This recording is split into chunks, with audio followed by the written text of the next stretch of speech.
So, for the first time ever, I did a series here on the podcast. I wanted to talk about the idea of resilience and how important it is. And when I began to discuss it, I realized it was much longer than a typical 40-minute episode. And so I turned it into a series.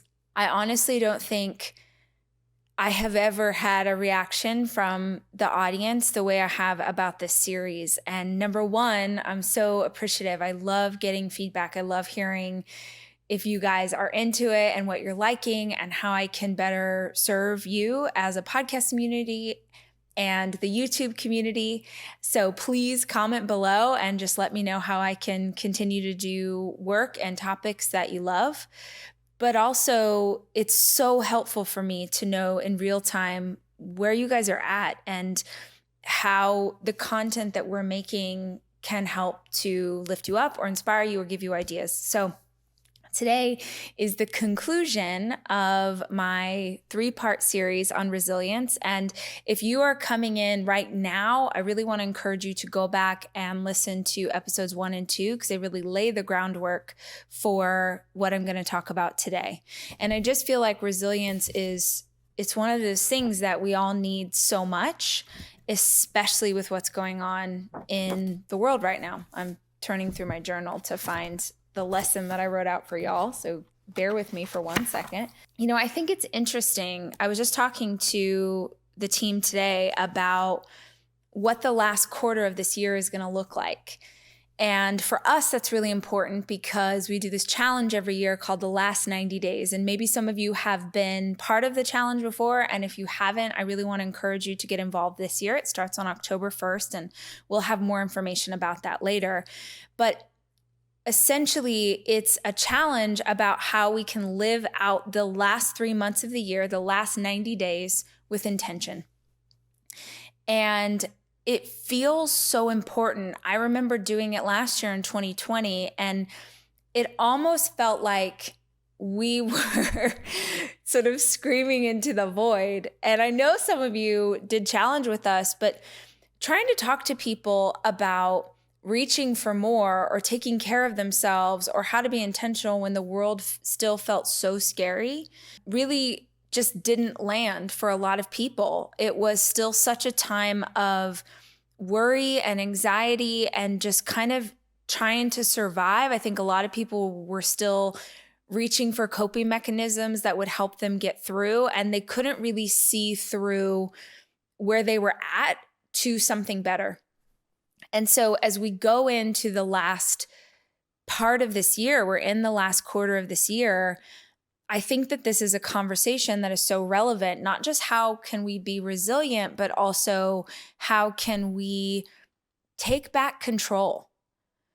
When I was at conference, one of the women there said something to me that I'd never heard before. And I just love this idea. So thank you, Michelle, if you're listening, thank you for this line. She said, I think that your audience comes to you when they're at a crossroads.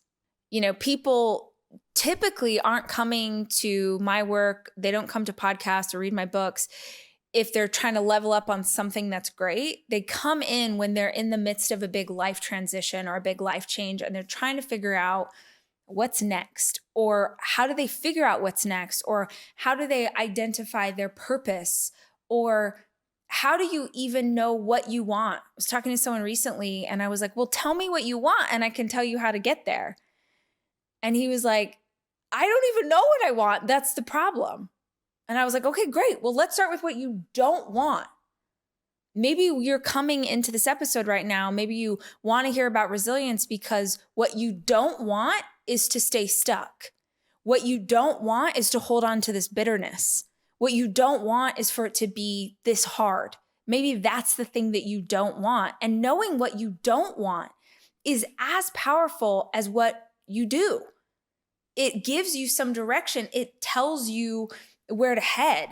So if all you know today when you're listening to this podcast or you're watching on YouTube is that you don't want it to keep feeling like this, that's a really good place to start. So I started this series talking about the first piece was making peace through mindset. And again, go listen to that episode if you haven't gotten to yet. And last time I talked about power, empowering your vision of your past so that you feel strong and capable, as well as understanding the power that you have over your own life. Today, I want to talk about purpose. I want to talk about purpose. I want to talk about purpose. I want to talk about change. I want to talk about the action you're going to take, next steps. We got a bunch of stuff to dig into today. So let's start with the idea of purpose. You know, I have a friendly debate going on with my friend Tom Bilyeu, which you can totally listen to. I posted an interview with him a couple weeks back. But he doesn't believe that human beings have a particular purpose. He doesn't really buy into the idea of like being destined for a specific purpose. I, on the other hand, do. I believe that our Creator, and however that manifests for you, that our Creator gives us potential, that they give us sort of a seed in our heart, that there is something that we are meant to live into. And I don't believe that every human will live into their purpose, but I think that we have one. And I think that one of the most important parts of life is figuring out what yours is.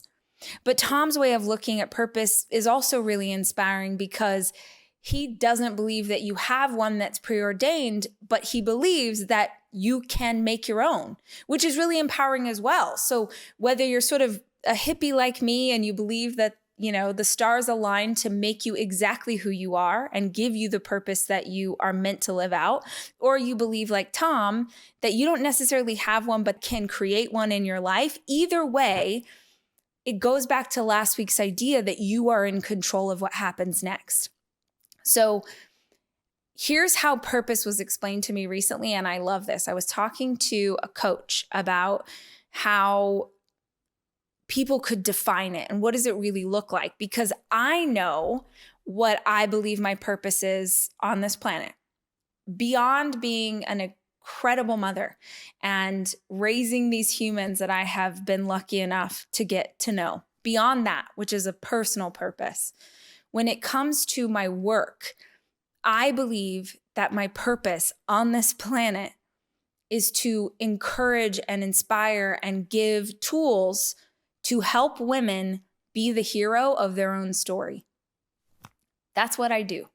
It's what I've done for over a decade.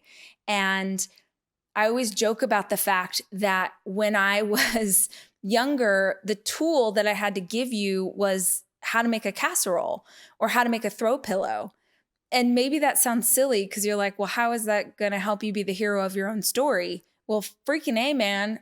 Last night, I got my kids to eat something for dinner that they'd never eaten before, and I felt like the world's biggest hero. See, back in the day, the tools that I had to offer my audience, my small audience, was the only thing that I knew, right? And as I have grown and I have elevated as a woman, as I have learned more, as I have been a student, I have been able to acquire better tools to offer to you. So that's my purpose, but I didn't follow a roadmap. I didn't use an equation. I actually had never had anybody explain to me how to figure out your purpose until this coach told me this, and I love it. And so I want to give it to you guys if you're listening in because I thought it was so wise. He said, your purpose has to be 3 things. Number 1, it has to matter to you. Now, I feel like that's a really important place to start because oftentimes I think we get caught in the trap of believing that we have to have a purpose that is inspiring to others, or we have to have a purpose that our mom is going to like, or we have to have a purpose that's as impressive as our sister's purpose. The truth is, it has to matter to you. I have a friend who is deeply involved in activism for climate change. They're really passionate about the subject. They care about it deeply, and they make other people passionate about it when they talk about how much they care. I have another friend who works with like 5 different pet rescues in her town because she cares so much about making sure that animals are taken care of and loved. That is a huge passion project for her. Now, I love the family dog. I love dogs, but it's not something that necessarily I would devote a ton of extra time to. And it doesn't take anything away from her passion and her purpose. And that's what I want you guys to get. I think it matters to you for a reason. Years ago, I used to I'd get so frustrated with God and I'd be like, why doesn't anybody help women with this? Or why doesn't anyone do anything in the foster care system? Or why doesn't, I just had this list that I would go to God with and be like, why aren't you doing anything? And then one day I felt like this sort of divine, club me up over the side of the head, bro, this is how God talks to me. She's got an attitude. I like her. Bro, if you're so upset about it, why don't you do something? There's that old quote from, I think it's Gandhi, who says, be the change that you want to see in the world. If something matters to you, there's a reason. There's a reason that you're so fired up about ocean trash. It's definitely called something more eloquent than that. There's a reason that you care so much about literacy in the inner city. There's a reason that it's on your heart. I think the reason it's on your heart is because you are supposed to be the change that you want to see in the world. But we get so fired up about our purpose having to align with someone else's vision of what is important. Maybe your purpose is that you want to be the greatest stay-at-home dad ever. Good for you. Your purpose is not supposed to make sense to everybody else. It's supposed to light your heart on fire. So that's the first thing. Your purpose has to matter to you. The second thing for your purpose, this coach said, is it has to be bigger than you. It has to be bigger than you.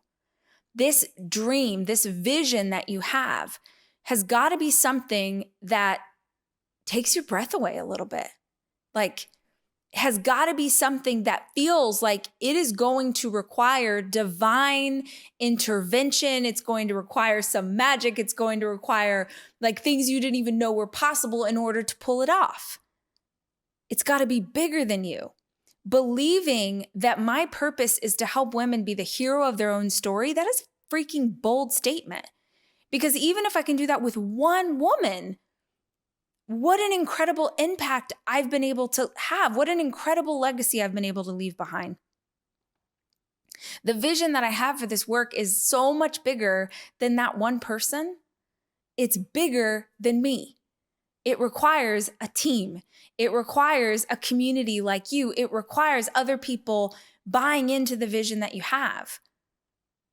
If you just said oh, my purpose is to, I'm going to rescue a dog. That's beautiful. But that's not something that's going to sustain you over time. And because we're talking about resilience, this matters so much because you need the thing that's going to help you get back up when you feel like you've been knocked down. You need the thing that is going to inspire you to keep going when you're exhausted. Resilience has to be bigger because it's got to light a passion in your belly for something more. Your purpose has to be bigger than you. It has to be something that you're not sure how in the hell you are going to pull it off. But that's the excitement. That's why we get out of bed in the morning. That's why we get fired up to figure it out. You have a dream and a vision for your life, and it's up to you to have it be something that takes your breath away. Okay, lastly, your purpose has to be in the future. It has to be in the future because remember, this is something bigger than you. So this is not something that necessarily you know how to pull off in the next week. And this is really empowering as well, because if you're feeling bogged down, if you're feeling like you need to listen to a podcast on resilience, then it's important to remember that this is all not going to be solved tomorrow.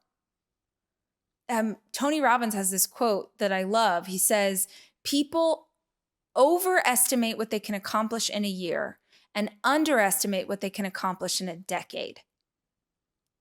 Imagine what you could do in a decade.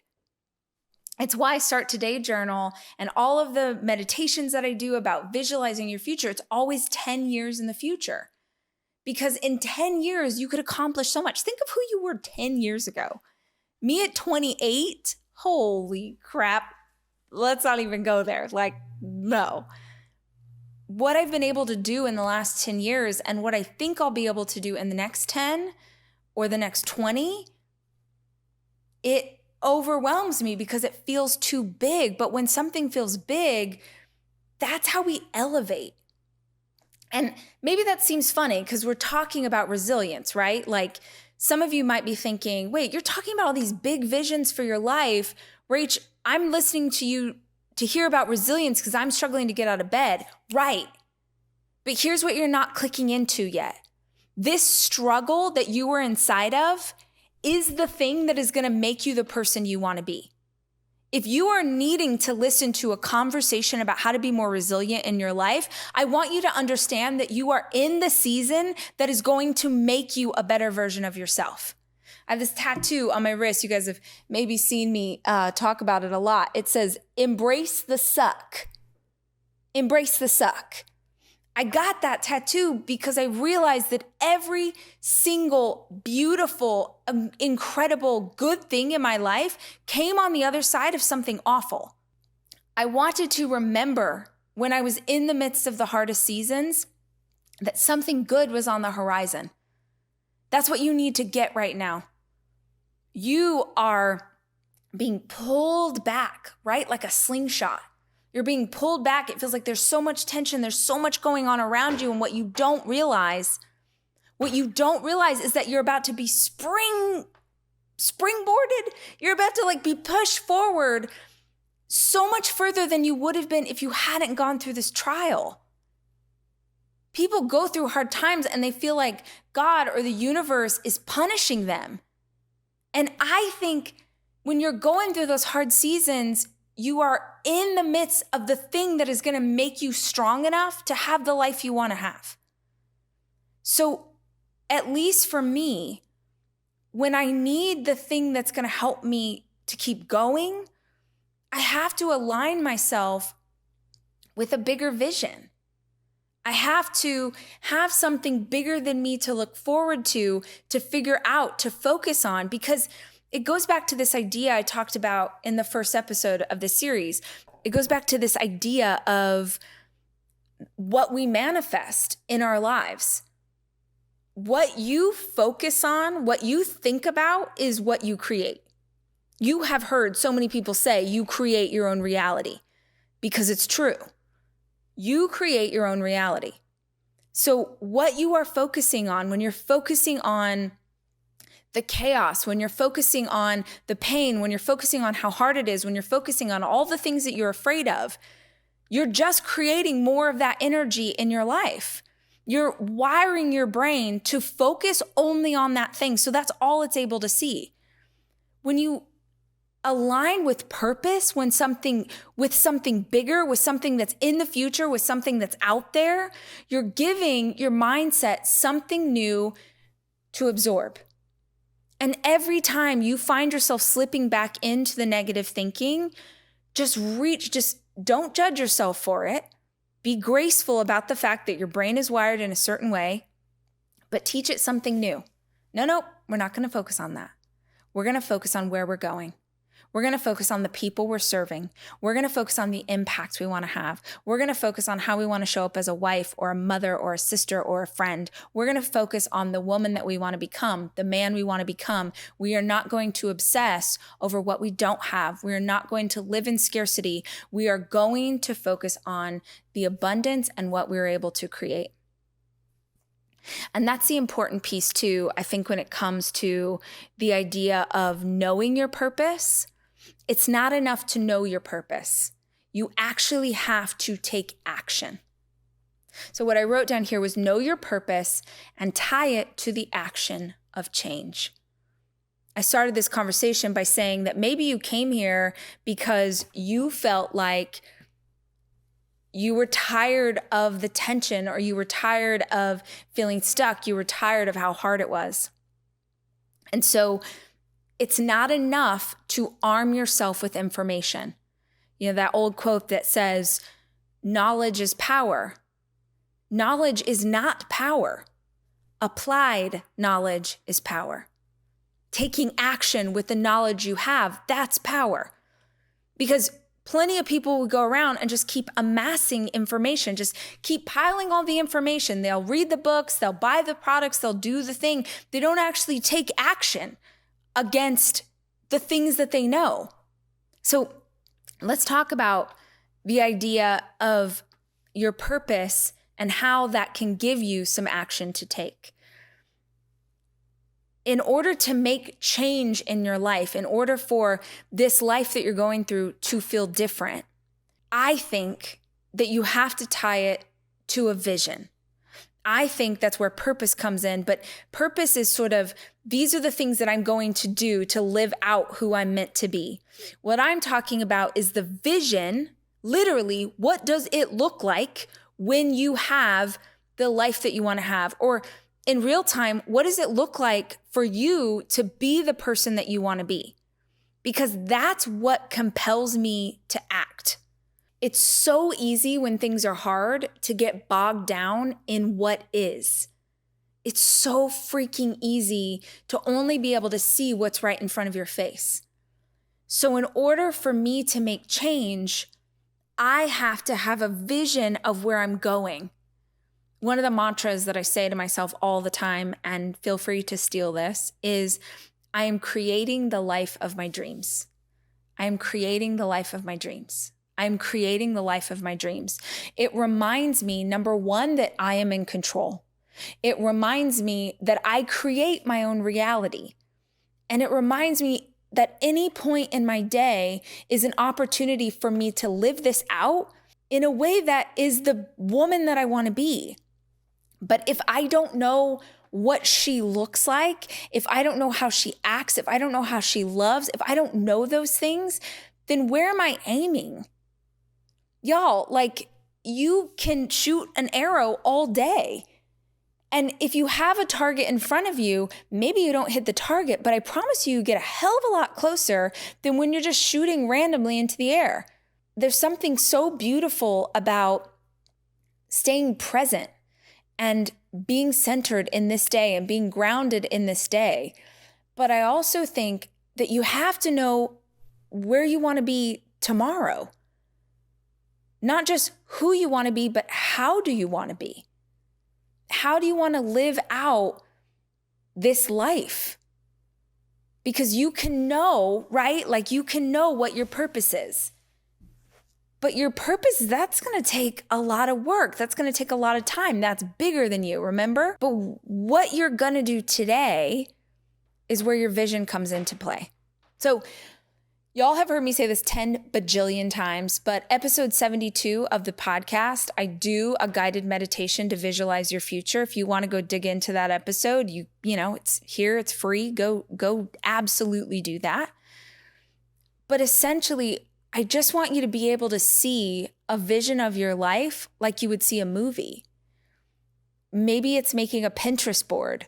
Maybe it's editing who you follow on social media so that you're only following things that align with the life you want to have. Maybe it's making old school, like cut it out a magazine kind of vision board and pinning it on your wall or your mirror. But whatever you do, having a compelling vision is what helps you stay in line with your purpose. Those two things have to be aligned together. So another trick that I talked about recently, maybe you were in the class that I taught this in, and if not, feel free to steal this idea, is taking a piece of paper and at the top of the paper, like folding it into 3 parts, right? So in that top part of the paper, cast the vision. Say, I want ... Like, this is who I want to be as a woman. This is what I want my finances to be. This is what I want my business to be. This is what I want my faith to be. This is what I want my health to be. Like, whatever matters to you, cast the vision, right? And then in the center section on that page, hold on, I want to show you with a paper. Hold on. The top section is where you cast your vision. The center section is where you're going to write out all of the things that are stopping you. What is in the way? Like, let your excuses fly. Write down all the things that you feel like are keeping you from that vision. And then in the bottom of the page, I want you to write down what you are willing to do. What are you going to do every single day that is going to get you closer to the vision you have on the top of the page? Okay? So what do I want? What's stopping me? And what am I willing to do to have the things that I want? And then this is where a single piece of paper becomes way more exciting. Again, if you're listening to this on podcast, go watch this on YouTube. It's just like, I don't know, Miss Rachel Hollis on YouTube. Maybe that's terrible. We'll link in the bio. So here's what I do. Top section, center section, bottom, and then I just fold it like this. Basically, you gave yourself an opportunity to list out your grievances. You gave yourself an opportunity to say your excuses, to say what was stopping you, what was standing in your way. And then you're not going to look at them. We're not going to look at the excuses. We're not going to look at the whys. We're not going to look at the hard stuff. Remember, in your life, you manifest what you are, not what you want. What you think about most is what you create. And so we're just going to focus on what we want. Top part of the page, we're going to focus on what we want and what we're going to do in order to have that in our life. And then I want you to take this paper, y'all, and I want you to tape it to your mirror. I want you to put it in your car. I want you to put it in your journal. And I want you to commit to reading it every day. Here's what I want. Here's what I'm going to do every day to get closer to it. Here's what I want. Here's what I'm going to do every day. Here's what I want. Here's what I'm going to do every day. You are training your brain to focus on what is possible. You are training your brain to focus on where you are going, not where you are. Resilience is about being able to see above the waves that are crashing down on you. Can you see the vision? Do you know your purpose? And what are you willing to do to live that out in real time every single day? It's a really simple hack. It's literally a piece of 8.5 by 11 paper, but there's something powerful about this. It feels a bit like a miracle. I am not exaggerating. There are things in my life that I have to actively train myself because I'm prone to anxiety. I will obsess over the stuff that's not working or that I worry about. Oh, what did I read today that I loved? What was it? It was something like, worry is using your imagination to create a world you don't want. It was much more eloquent. But I thought that was so wise. Like, when we are worrying about something that has not happened, we are using our imagination, which is this powerful creative tool in our life. We're using it to create a world we don't want.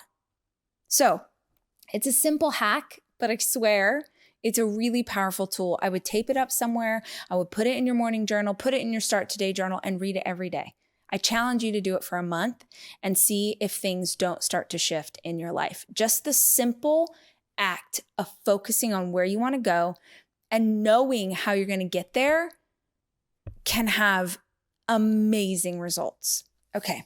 We talked about knowing your purpose. We talked about having a vision and being able to tie that into action and the steps that you're going to take. And the last piece of resilience, I think, and maybe this is a bit different than what you'd hear from other people, but I really feel like it's important to touch on it, is rest, restoration, renewal. And if you're listening to this and you're an Enneagram 3, you're an achiever, and you just sort of want the tactics and you're ready to bounce because you're like, I don't need anybody to tell me about self-care. No, this is probably actually for you most of all. I finished up Rise Conference last weekend, and if you are on my Sunday email, then you know I took 3 days and I went to the desert by myself, and I used that time to read, to nap, to pray, to eat a cookie, to look out at nature, to go on hikes. Like, I really just use the time for myself, because what I have learned over time is that if I don't fill my cup up, I have nothing to give to my kids. I have nothing to give to you guys. My work starts to suffer. I'm not as creative. It feels like there's not passion in what I'm doing. Like everything falls off. And I think that women are the worst at this because we think we're like someday, right?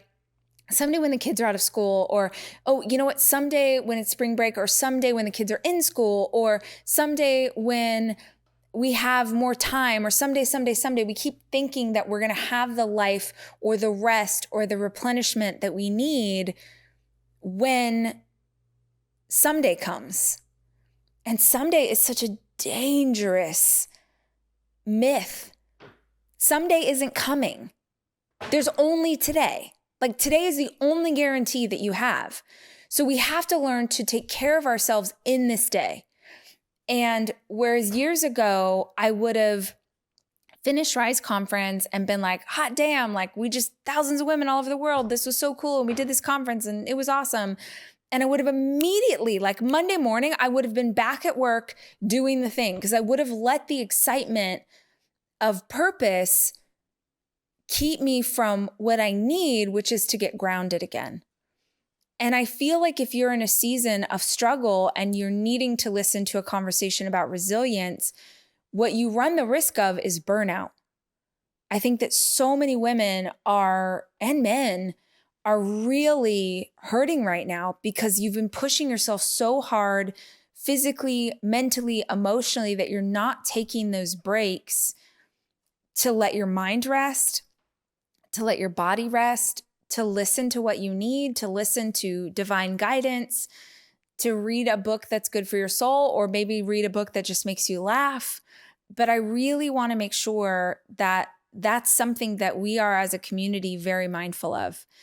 In fact, in Inner Circle, which is my monthly coaching, it's the first time I'm ever doing this. I haven't told them yet, but this month is all going to be about self-care. That's what I'm teaching on. Really deep self-care. Like, what does it look like from 360 degrees? Like emotionally, physically, mentally, relationally. Like, how do we really, truly love ourselves and nurture ourselves? One, because we need it and we deserve it as human beings and, children of God. But two, because if you want to do the work, you have to have the energy. If you want to do the work, you have to have the creativity, you have to have the soul, you have to have the heart. And I just don't think those things are possible if you're run into the ground. So if you're in the Inner Circle community, that is what I'm teaching on. Comes out next week. Super pumped. And if you aren't yet, I'll put link in bio if you want to jump in. If you sort of want to go to the next level and you want that accountability, you don't just want the info, but you also want the community of people who are doing it with you. And like we dig in with workbook and it's a couple hours a month. It's an incredible group of people. I'll put details below, but just know you don't have to do a class to know that this is true. If something is resonating in your being when I'm talking about the idea of rest, and I know that not everybody can afford to go take 3 days off of work. I get that that is a massive blessing that I get to go take that time away. But we can find rest inside of every single day. And this might sound counterintuitive, but oftentimes my self-care and my rest came at 5 a.m. or 4 a.m. before anybody else woke up. Like I was giving up, I would go to bed earlier and I was giving up more sleep so that I could have an hour by myself. Like I get the little kids, my 2 youngest kids, I get them up at 6:30. So I get up at 5 so I can have 90 minutes to read, to journal, to drink my coffee, to do my gratitude work. Like that is crucial for me because if I can be intentional about the morning, the day goes beautifully. And if the day goes beautifully, the week goes beautifully. And if the week goes beautifully, then I am living out the vision of the woman I want to be. But when I'm rushed, if I don't have that time to set myself and ground myself in the morning, I just feel it all day and I feel it all week. And just to give you, if you want to like sort of speak in the yogic tradition, or if you like think through the idea of chakras, my root chakra is the one that I struggle with the most. And if you don't know what I'm talking about, I'm going to get someone on the show to talk you guys through this because I just find it so fascinating. But Imagine that different parts of your body are different energy centers, and each energy center in your body represents something different. And so when we struggle in certain areas, we can usually feel that in our chakra. So for those of you who know what I'm talking about right now, and you're like hippieing out with me, the like sort of heart and above, those chakras are like great, right? But my lower, specifically my root chakra, is where I struggle the most. And my morning meditation practice and my morning intentionality is really about making sure that I'm grounded. So it's about aligning with that root, getting back to source, and really sort of starting the day grounded helps me so much. And look, maybe it's different for you. Maybe that's not what you're struggling with. Maybe you need more joy. Maybe you need more love. Maybe you need more intuition. Maybe you need more knowledge. Like, you are going to know best what's up for you. Oh, Jeffrey's going to join me now. You're going to know best what you need. But I do think that having a plan for self-care and pulling it into each and every day, not just a vacation, not just 2 hours on a Sunday, but making sure that you're renewed in your body and your spirit as you go into the next season. Okay, guys, those are my ideas about resilience. And I hope that something I said resonated with you and was helpful. If you're watching this on YouTube, comment below and let me know what you think. Remember, this community is about positivity and being in life with each other. So if you're going to comment, make sure that you go love on some other people who've commented and get in conversation with them. And if you found this podcast helpful, I hope that you will take the time to send it to someone that you think could use it, or take a screenshot and post it on social, let people know what's up. I have been in DMs with podcast listeners over this whole resilience journey. So if something about this works for you, man, tag me so that I could comment and hear what you guys are thinking. But yeah, I hope that this was helpful and that you got a chance to listen to the whole series. And I will be back next week with more information. I'm really excited about next week's podcast because it's something that I always feel like sort of divine when something pops into my head, like, oh, I need to talk about that. So come back next week because I'm going to talk about quarter life, midlife crisis. Quarter life crisis is a real thing. If you're not familiar, or if you're in your 20s and you're feeling like, what the hell? I had all these plans and I checked all the boxes and now I don't like my life. And frankly, if you feel like that at 55, not 25, we're just going to get into life crisis. When you find yourself in seasons where you know you're blessed and you know that a lot of other people would like what you have, but you don't like what you have and you're not sure how to change it. That's what we're going to talk about next week. So this is the Rachel Hollis podcast. I'm excited to be on this journey with you guys. And until I see you next week, remember, I love you and I'm rooting for you.